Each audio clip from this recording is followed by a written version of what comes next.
2023 새만금 세계 잼버리 유치에 정부가 본격 나서기로 했습니다. 정부의 가세로 폴란드와의 유치 경쟁에서도 힘을 받게 됐습니다. 일주일째 폭염에 도내에서만 60만 마리의 가축이 폐사했습니다. 전력 수요도 최고치를 경신했습니다. 인천공항 리무진 버스 판결로 독점 운행 폐해가 사라질지 주목됩니다. 당장 다음 달부터 인천공항에 시외버스가 재개되고 추가 노선도 검토 중입니다. 여러분 안녕하십니까? 전북권 뉴스입니다.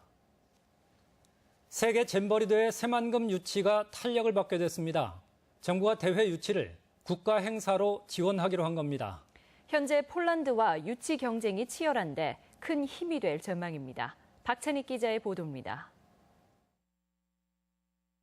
새만금의 관광 레저 용지, 전라북도는 2023년 이곳에 세계 잼버리를 개최할 계획으로 대회 유치 전에 박차를 가해왔습니다. 다음 달엔 세계 스카우트 연맹의 현지 실사를 앞두고 있습니다. 이런 가운데 정부가 2023 세계 잼버리를 국가 차원에서 유치하기로 결정했습니다. 기획재정부의 국제행사심의위원회로부터 국가 행사로서 합격점을 받은 것입니다. 전 세계 5만여 명의 청소년들이 참가해 800억 원의 경제적 효과가 기대되는 세계 잼버리. 새만금을 전 세계에 널리 알리고 기반 시설을 갖추는 절호의 기회라는 점도 점수에 반영됐습니다.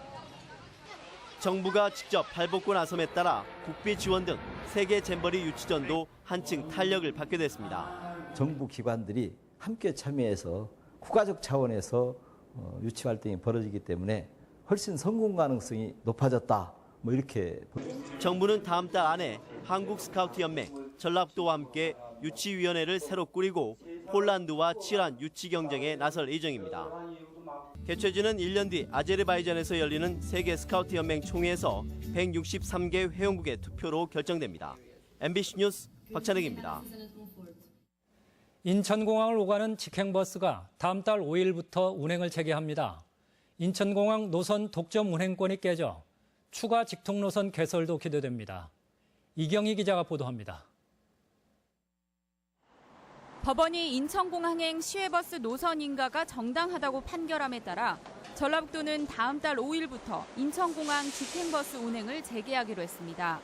김포공항을 우회하는 리무진 버스에 비해 1시간가량 빨리 인천공항에 도착할 수 있는 노선입니다. 전주에서 새벽 3시부터 하루 6회 운행할 예정이고요. 총 소요 시간은 3시간 이내로 인천공항에 도착하여 교통 편익을 제공할 예정입니다. 직행버스는 지난 2월 대한관광 리무진 측이 제기한 소송으로 반년가량 운행이 중단됐습니다. 하지만 법원은 버스 승객의 이익이 우선한다며 지난 2008년 대법원 판결을 뒤집었습니다. 특히 한정 면허 사업자의 형식적 권리보다는 승객의 수요가 급증한 상황 변화와 이에 따른 승객들의 공적인 이익을 더 중요하게 판단했다는 점에서 의미가 큽니다. 기존의 회사가 누리던 독점적인 이익보다 지역 주민들의 늘어나는 교통수요 충족이라는 공익적 필요성을 보다 강조한 취지의 판결입니다. 기존 리무진 버스가 김포공항을 들러가는 노선을 고집하면서 4시간 가까운 시간이 걸리던 공항버스. 이제 복수 사업자 도입으로 승객의 편의뿐 아니라 교통 낙후 지역이라는 오명도 벗을 수 있을지 주목됩니다. MBC 뉴스 이경입니다. 일주일째 계속된 폭염특보 속에 축산농가의 피해가 속출하고 있습니다. 지금까지 폐사한 가축만 60만 마리가 넘는데 특히 양계장 피해가 심각합니다. 한범수 기자가 취재했습니다. 부안군 동진면의 한 양계장. 한증막처럼 달아오른 게사 안에 쓰러진 닭들이 곳곳에서 발견됩니다. 냉동 창고를 열어보니 이미 폐사한 닭들로 가득 차 있습니다. 무더위를 이기지 못하고 무더기로 죽어나간 것입니다. 그냥 무슨 질병이 왔나 생각했거든요. 한 100여 마리 이상 나와버리니까 손쓸 방법이 없더라고요, 처음에는. 일주일 전쯤 폭염주의보가 내려진 이후 이 농장에서만 벌써 6천 마리가 넘는 닭들이 폐사했습니다. 지하수를 냉각시켜 온도를 낮추는 이 설비마저도 폭염 피해를 막을 순 없었습니다.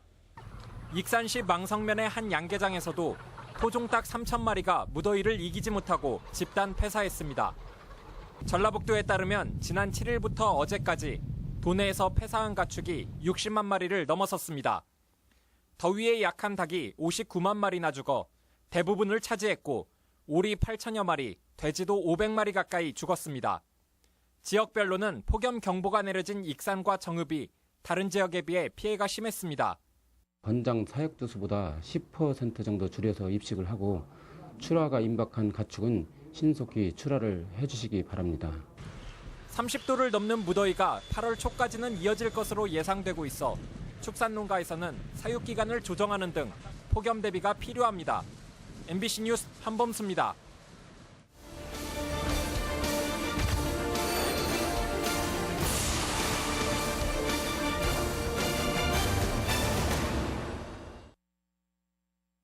기획보도 검은 삼겹살. 우리나라는 삼겹살을 얻기 위해 필요 이상으로 사육두수를 늘리고 있습니다. 저지방류까지 소비를 한다면 사육두수도 줄이고 환경 문제도 해소할 수 있습니다. 유룡 기자가 보도합니다. 돼지고기의 모든 부위를 통소비하는 헝가리. 우리가 잘 먹지 않는 등심과 안심, 다리살 등으로 다양한 요리를 해먹습니다. 고기가 주식인 나라지만 돼지 사육두수는 한국의 3분의 1인 300만 두에 불과합니다. Megsütik különböző körettel, fűszerekkel, karajt, amit esetleg bepaníroznak, illetve hát a szűzpecseny, amit ilyen különböző ilyen szűzmedállionok vagy ilyen félig. 당장 먹지 않을 고기는 훈제를 해놓고 1년 내내 두고 먹습니다. 덕분에 공장식의 대량 밀식 사육이 아닌 친환경적인 사육도 가능합니다. 양털처럼 곱슬곱슬한 털이 인상적인 헝가리의 망갈리차 돼지입니다. 자연에서 자라던 모습 그대로 들판에 풀어놓고 키우는 전통을 고집하고 있습니다. 하지만 우리는 1000만 두를 키워도 고기가 늘 모자랍니다. 돼지 한 마리에서 10kg밖에 나오지 않는 삼겹살만 떼어 팔다 보니 돼지는 돼지대로 많이 키우고 저지방육은 버리는 문제가 발생합니다. 사육두수 1000만 두 가지고는 부족합니다. 그러다 보니 이 돼지고기가 수입되고 있는데 대다수의 이 수입되는 부위가 삼겹살이고. 돼지를 적게 키우면 환경 오염도 피할 수 있고 질병에도 대처할 수 있습니다. 삼겹살을 비율로 맞추다 보니까 필요 이상의 돼지 사육 마리수를 하는 거예요. 그걸로 인해서 이제 축산 폐수, 축산 분유가 많이 발생이 되면서 환경에 여러 가지 지대한 문제가 되는 거예요. 수조 원에 달하는 보상과 방역 비용은 고스란히 국민들의 목. 고기 혁명이 시급한 이유입니다. MBC 뉴스 유룡입니다. 농촌진흥청은 전주 MBC 특집 다큐멘터리 검은 삼겹살에서 제시한 국내 돼지고기 소비 문제와 관련해 발효 생햄을 비롯한 저지방육의 다양한 가공법과 요리법에 보급을 추진하기로 했습니다. 특히 현행 삼겹살 중심의 생산과 유통은 결국 수입 삼겹살의 시장을 내주게 된다며 농민 의식 개선에도 나서기로 했습니다. 대학 입시에서 수시 모집 규모가 늘면서 학생부 전형이 갈수록 중요해지고 있습니다. 학생부 전형의 최종 단계는 면접인데 자기소개서부터 꼼꼼히 준비해야 합니다. 정진호 기자가 안내합니다. 모의 면접에 나선 수험생의 표정에는 긴장된 기색이 역력하지만 면접관의 질문에 준비해온 답변을 능숙하게 풀어냅니다. 한옥마을의 상권을 이끌어가는 그런 부분이 무엇이며 요소가 무엇이며 어떤 점이 사람들에게 흥미를 끌고 메리트가 되는지를 탐구해봤습니다. 대강당에서는 대학의 입학사정관이 직접 나와 학생부 종합전형에 대비해 점검할 점들을 꼼꼼히 짚어줍니다. 우리 학교, 우리 학과 인재상에 정말 부합하는 학생 맞나? 이런 것 때문에 다시 한번 검증하는 게 면접이다. 면접을 치르기 위해 통과해야 할 첫 번째 관문은 서류평가. 학교 생활 기록부에 3년 동안의 객관적인 기록이 담겼다면 자신의 강점을 제대로 드러낼 수 있는 것은 자기소개서입니다. 본인이 자기소개서 쓰신 게 결국은 면접 문항일 수 있습니다. 그래서 면접과 연계성을 봤을 때도 굉장히 중요하다고 볼 수 있습니다. 수시 모집 학생부 전형의 최종 단계는 면접이기 때문에 얼마 남지 않은 기간 학교와 수험생들의 집중적인 노력이 필요합니다. 학교 현장에서 소외받는 학생들이 없도록 학교 단위의 모의 면접 캠프가 진행될 수 있도록 우리 지원단에서도 지원할 계획입니다. 올해 대학의 모집 정원 가운데 수시 모집 비중은 70%가량. 이 가운데 대부분을 차지하는 학생부 전형 준비에 수험생들의 마음은 바빠지고 있습니다. MBC 뉴스 정진호입니다. 여름 과일하면 복숭아를 빼놓을 수 없고 그중에서도 전주 복숭아는 특히 유명한데요. 전주 복숭아 큰 잔치가 열리고 있습니다. 김하연 기자가 다녀왔습니다. 내리쬐는 햇볕 아래 복숭아가 선홍의 빛깔을 내뿜으며 익어갑니다. 지난 봄 복사꽃 망울을 터뜨린 지 3달 만에 향기로운 과육이 가득 들이찼습니다. 올해는 세균성 구멍병이 기승을 부려 수확량이 10%가량 줄긴 했지만 최근 일조량 등 기후 조건이 좋아 당도가 높습니다.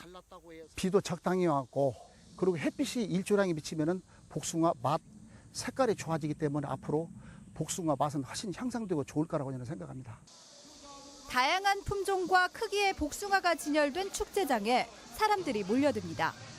시중보다 싼 값에 품질 좋은 복숭아를 직거래로 살 수 있고 품평의 입상작 전시와 다양한 체험도 마련됐습니다. 다른 지역 복숭아보다 좀 육질도 좋은 것 같고 너무 무르지도 않고 너무 딱딱하지도 않고. 전주는 1970년대까지만 해도 복숭아 재배 면적이 600헥타르에 달하는 우리나라 제1의 복숭아 생산지였지만 현재는 재배 면적이 3분의 1 수준으로 줄었습니다. 앞으로도 행사를 지속적으로 추진하고 확대함으로써 전주 자랑으로서 복숭아가 유지되도록 노력하겠습니다. 도시화 속에도 명맥을 잇고 있는 전주 복숭아가 특유의 달콤한 맛으로 더위에 지친 심신을 달래주고 있습니다. MBC 뉴스 김하연입니다. 오늘의 간추린 뉴스입니다. 한전 전북본부에 따르면 어제 저녁 도내 전력 수요량이 3,400메가와트까지 올라가 여름철 최대치를 경신했습니다. 한전은 예비 전력이 남아있어 수급에 차질은 없을 것이라고 밝혔습니다. 전주시가 폭염 대책으로 경로당 등 400여 곳의 무더위 쉼터를 점검하고 건강관리 요원들에게 독거노인들의 건강을 확인하도록 했습니다. 또 도로에 살수차로 물을 뿌리고 얼음도 비치하기로 했습니다. 정운천 의원이 새누리당 전북도당 위원장에 취임해 일하는 리더십으로 당원 중심의 새누리당을 만들겠다고 밝혔습니다. 김의옥 새누리당 혁신 비대위원장은 취임식에 참석한 뒤 민심을 청취했습니다. 전주교대 총장 임용 후보자인 이용주 교수는 교육부가 합당한 이유 없이 임용 제청을 거부한 것은 문제라며 교육부 장관을 상대로 서울행정법원에 임용 제청 거부 취소 소송을 제기했습니다. 간추린 뉴스였습니다. 익산시의회 김모 의원이 운영했던 익산 낭산면의 A업체가 반입이 금지된 폐기물을 불법 매립했다는 의혹이 제기돼 영업중지 명령이 내려졌습니다. 익산시는 이 업체가 지난 6년 동안 일반 토사와 폐기물을 1:1 비율로 혼합해야 하는 규정을 어겼고 불법 매립이 추가로 이루어졌다는 제보가 있어 영업중지와 함께 조사에 들어간다고 밝혔습니다. 군산해양경찰서는 어제 오전 9시쯤 김제시 만경읍 심포항 인근 해상에서 2톤급 어선 2척을 이용해 조업 금지된 꽃게를 잡은 62살 강모 씨 등 3명을 불구속 입건했습니다. 꽃게 금어기는 산란기를 전후한 6월 중순부터 8월 중순까지 지정되며 이 기간에 조업할 수 없습니다. 지금까지 전북권 뉴스였습니다.